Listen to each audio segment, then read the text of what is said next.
Concluding lecture number 80, item 9, the wheat, the invisible or true members, and tares, the professed visible but not true members, must be allowed to grow together, separated only by the angel at the day of judgment, according to Matthew 13:24 following and Mark 4:26 following.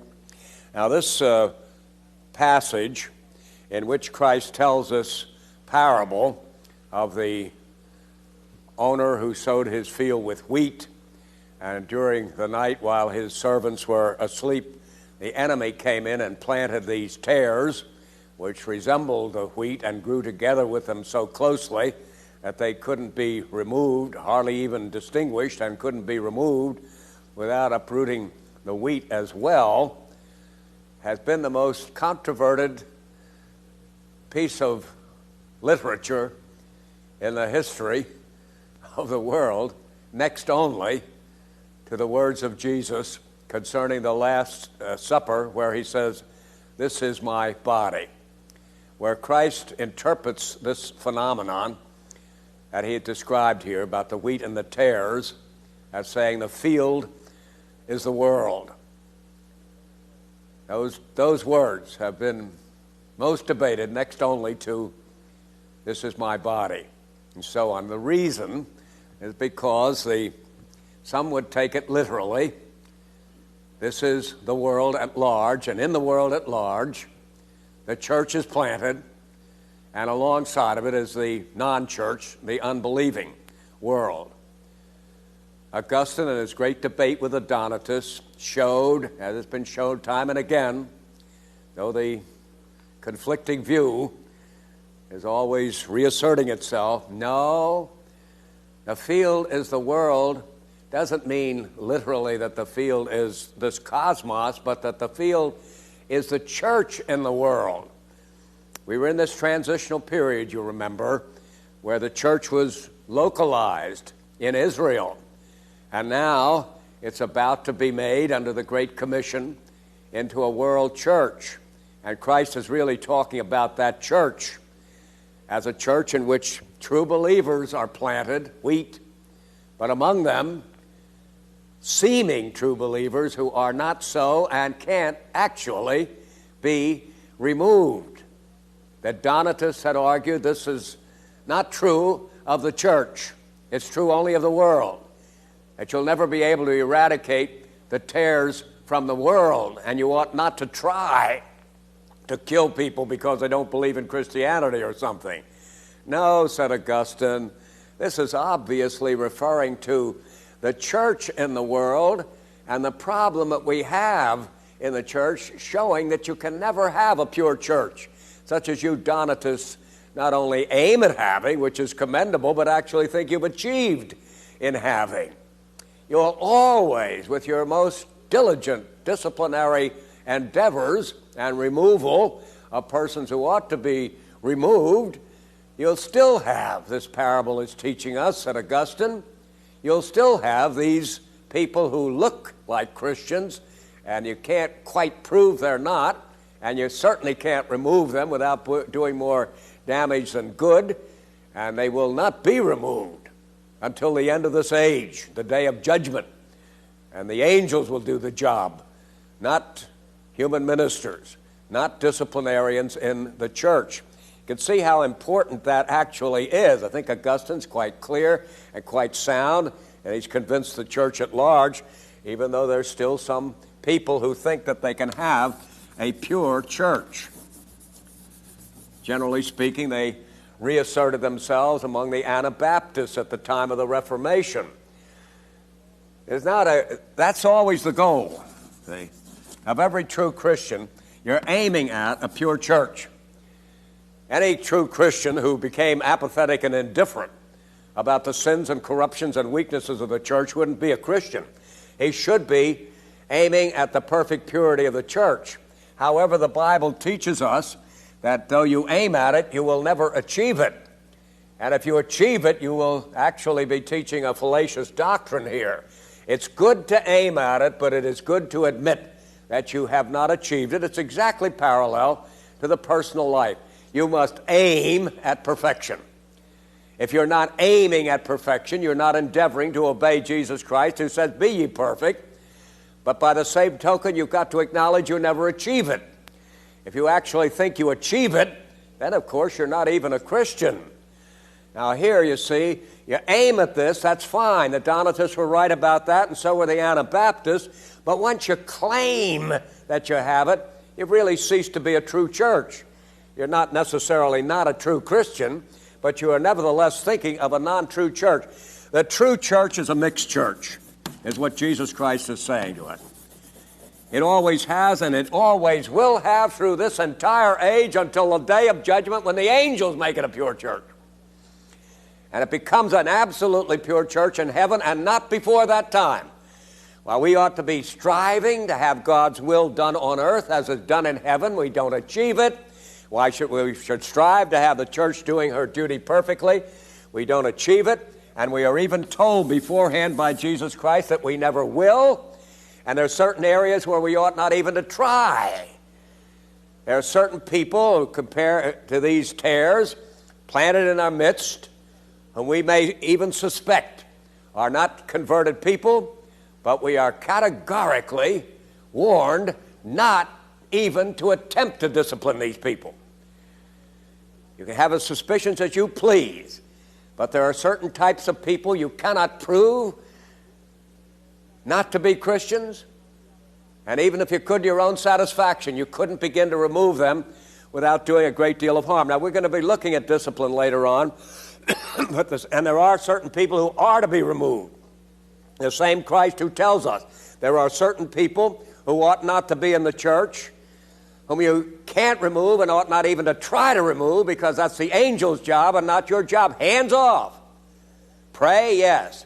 But endeavor to discipline, no. On the other hand, he'll give you illustrations in Matthew 5 and Matthew 18 of persons who are to be dealt with and persons who are to be removed, as Paul does in 1 Corinthians 5, and they're done throughout the Bible as a matter of fact. But here is registered classically for us to remember for all time, as much as we love the church and as much as we should labor for her perfection, we have to acknowledge we cannot succeed in that area. And not only cannot succeed, but must not endeavor certain things. I stress this because it's a great temptation. That comes over in the parable. These workers were just itching to get out there and pull out these tares. Return this to its original state, as a field of wheat only, and so on. No, no, no, you're not to do that, says Jesus Christ. See, here he's tempering the zeal of his people. This is an admirable concern, you see. Most of our vices are shadows of our virtues. The desire of these servants to have a pure field is a very admirable thing. And you could see how easily they could fall into the temptation of making it what they would desire it to be. That's the reason the Lord has to put a heavy hand on them. Tell them, no, this is not your job. It's going to continue this way according to my own decree until the end of this age. And the angels are the ones who meet the job description for this business of making an impure church into a pure one. Number 10, the church has many other names and aspects which cannot be described here. I just mentioned Ephesians 1:22, 1 Corinthians 12:28, Acts 2:48, etc. The church is Catholic, it's infallible, indestructible, victorious, unified, holy, etc. But we will examine her mixed membership somewhat more closely, but will you keep this in mind as we look more intensively at some attributes and extensively at many of them. There have been splendid books written by this. Bannerman is famous. R.B. Kuyper has an excellent book on the glorious body of Christ. And as I say, Calvin in his Immortal Institutes in the fourth book has a supreme discussion. Charles Hodge focuses on it greatly. It was in many ways a center of Edwards's life because it was The view of the church, which led to his dismissal from his congregation in Northampton, we'll examine that a little bit more particularly, but I'm just simply saying there are many, many attributes of the Bible which we will not have of the church in the Bible, we will not have time to examine here as I concentrate more on what seems to me most important for us to know in this first general survey of the topic. So we come now to Lecture 81, Church Membership, number 1. 1, we have seen that man fell as a family. In Adam, all died, 1 Corinthians 15:22. And we notice now, too, that God redeems man as a family also. Not all are in Christ, but all who are in Christ are a family, 1 Corinthians 15:22. 3, whatever the status of the children of believers may be, almost the whole church agrees that to be a true member of the visible church, one must be admitted to baptism and the Lord's Supper. The Baptists say that a member must be admitted to both or neither. The Paedo-Baptists say, almost all of them, that an infant may be admitted to baptism without admission to communion. Let me look over this rather fulsome statement there. Whatever the status of the children of believers may be, we'll look at that more particularly in a moment, almost the whole church agrees that to be a true member of the visible church, one must be admitted to baptism and the Lord's Supper. Even the Paedo-Baptists, those who baptize infants, who believe the children are members of the church, they're usually very careful to call them non-communicant members. The Baptists, of course, don't accept the idea that infants are to be members in any sense at all. But I'm mentioning now here that the overwhelming majority of ecclesiastical opinion on this subject, which does favor the baptism of infants, the Protestant church at least, these children are considered as non-communicant members. That is, they are not entitled to the Lord's Supper, even though they have received the rite of baptism. Now, the Baptists, of course, deny that you can make that distinction. A person who is admitted to baptism would be at the same time admitted to the Lord's Supper, because the only way he can be admitted even to baptism is on a profession of faith, which simultaneously authorizes him to be admitted to the Lord's table. So we have to say that the overwhelming majority of Christians and the overwhelming numbers of the ages and so on would maintain that it is possible to have children in some sense as members of the church, but the Baptistic group, very strong, especially in the last couple centuries, maintains otherwise, that only those who make a profession of faith of which children are incapable can be truly admitted to baptism, and at that same admission are qualified to become communicant members of the church as well.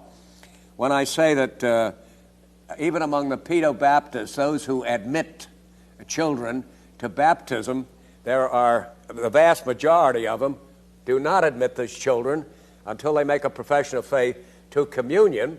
But I say some, vast minority, but nevertheless some, do maintain PAEDO-communion. That is, that infants can actually be admitted not only to the baptism, but to the Lord's Supper as well. Now, Rome, which believes in not only baptism, the baptism of infants, but also the regeneration of infants, does not admit PAEDO-communion.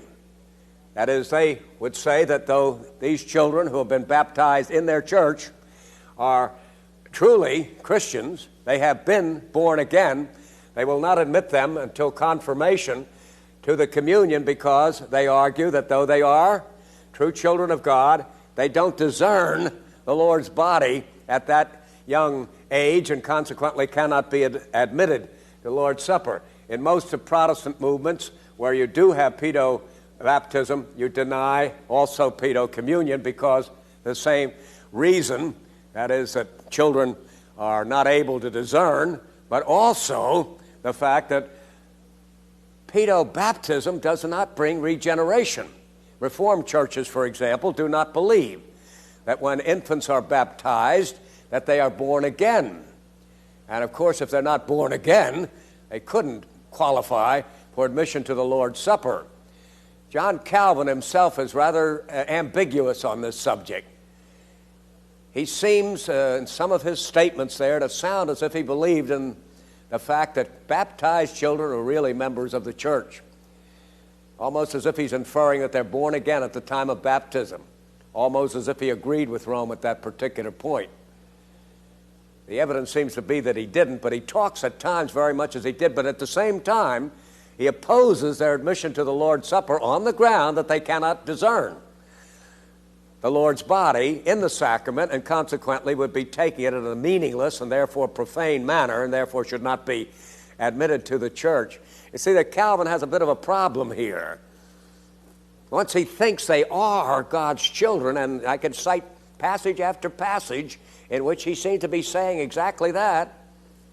When Christ says, of such is the kingdom of heaven, that's what he means, but I'll let it go for the time being because we'll focus on that in infant baptism discussion a little bit later. But just right now, once over, let me just say in a sort of comprehensive way, most of the churches of the ages have defended and to this day defend paedo-baptism.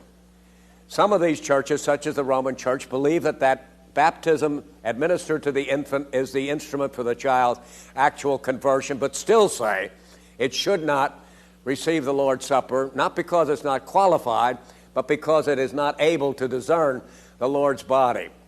Now, most of the Protestant churches practice infant baptism, but they do not believe in infant regeneration and say that a child, though in the non-communicant status as a church member, cannot be admitted to the Lord's Supper until it gives evidence of being born again by making a credible profession of faith at what we would call, so for us, for most Protestants, admitting a child to communion, admitting a child to communicant membership is one and the same thing. And that's the confirmation of the fact that the vows which the parents had taken on the child's behalf have been fulfilled by the child's own faith, and he may join his parents in participating of the Lord's Supper. The Baptists, as I say, are a minority group, but at the same time very vigorously opposed the whole idea of paedo-baptism and, of course, paedo-communion, and insists that when a person joins the church, he receives both baptism and the Lord's Supper, or he ought not to be considered a member of the church. Number 4. So the crucial question for individuals entering the divine family is, what are the qualifications for communion, or what are the terms of church membership? One cannot become a full, mature church member without being admitted to communion with the Lord and his people. This is the crowning principle of members of the church. Let me read that once again. One cannot be a full, mature church member without being admitted to communion with the Lord and his people. This is the crowning privilege of members of Christ's church. They must be, to be true members of the church, they must be communicant members. They must be considered persons who make a credible profession of faith. Whatever the status of children may be, it does not qualify them for full church membership or anything other than a non-communicant membership. The only way the church, in other words, in the predominant Reformation opinion, the only way in which the church says to you and to the world that in her opinion you are a true Christian is when you come at whatever age to make a profession of faith.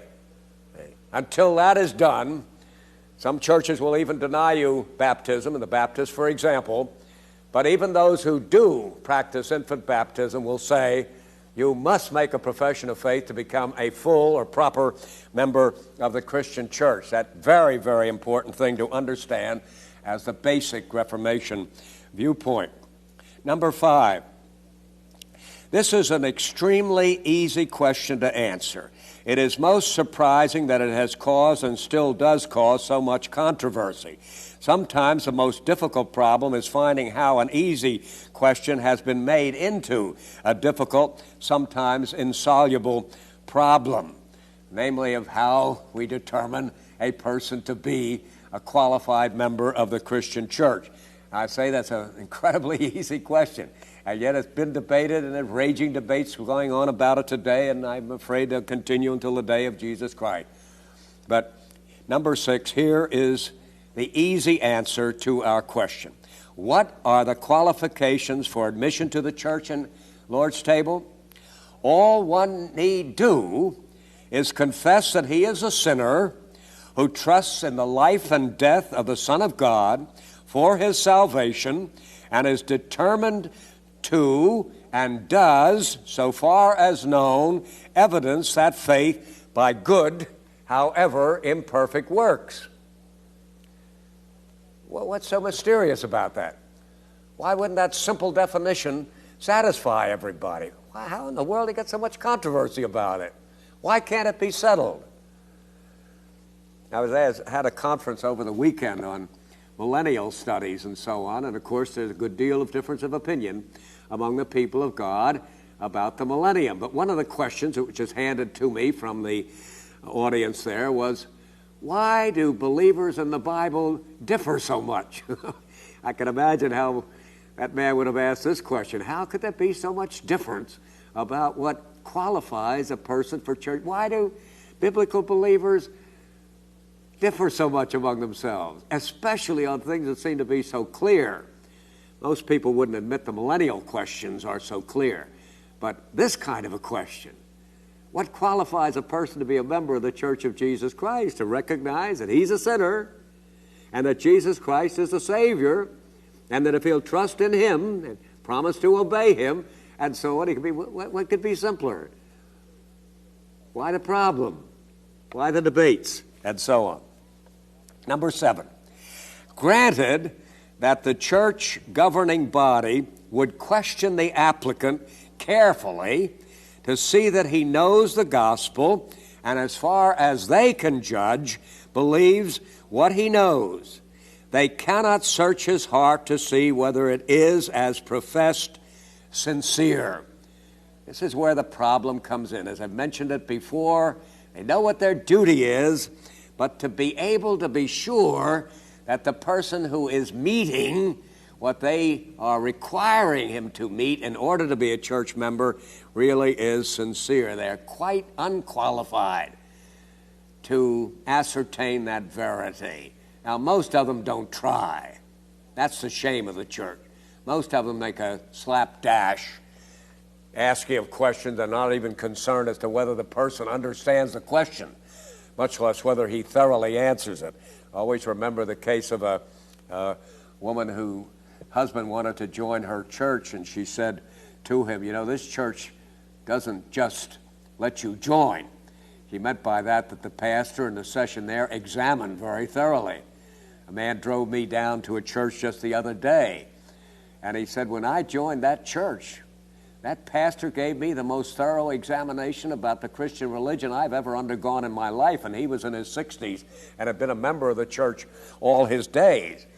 We should do a very careful job of examining people before we are satisfied that these people understand who Christ is, what's the nature of atonement, what is saving faith, and how it's related to one's behavior, and what is general duties of the Christian. That can't be done in a slapdash manner. And you can't just be glad to add somebody to the church roll without joining baptized heathen to the membership of the church, but it goes on all the time. And undoubtedly is a main reason the church has so bad a reputation for doing her basic duty of examining people and seeing as much as in her is that no one comes into her membership without having given a genuinely credible profession of faith. But even when this is done in the most earnest and careful manner, then they still can't see the person's heart, who could be extremely knowledgeable and answer just every question in the most perfect manner and still be a total stranger to Jesus Christ. Number 8, this is what is called a credible profession and entitles a person to the Lord's Supper. All Christian denominations insist on this as the minimal creed. Now that term credible profession means really credulous profession. It means that the person before the examining minister or board, whatever it may be in a particular church's government and so on, that person has given a profession which is not just understandable, but it's believable. This person speaks in such a way that the examiners can't help but be satisfied. He knows what the Christian religion is. And his outward behavior, according to his own confession and general reputation and so on, is the kind of behavior that would meet the description of a Christian. And the person, therefore, the officers involved and so on, say, on the basis of this man or woman's testimony, she has made a profession which is credible to believe. We have a right to believe that person is a Christian if what the person is saying about himself or herself is indeed the truth of God. As we say, we can be deceived at that point, but this is the point of our duty, and nothing less than this would actually meet the demands of Jesus Christ. And I'm saying now, number 9, what could be more simple and adequate? Why is there a problem about how people ought to be admitted to the church? Why the ongoing controversy? Why and where is the controversy? Why isn't this a simple matter? Granted, there's a great deal of delinquency in the church in carrying it out, but as far as knowing what the duty is and the ability to do it, where does the controversy come from? As I say, that's the characteristic of controversies. It's sometimes a controversial question as to where the controversy comes from. How can there possibly be a controversy? It seems as if they are made out of whole cloth, and yet when they continue to rage, we know there must be something deeper at the source of the problem here, and we'll look at that when we come to our next lecture.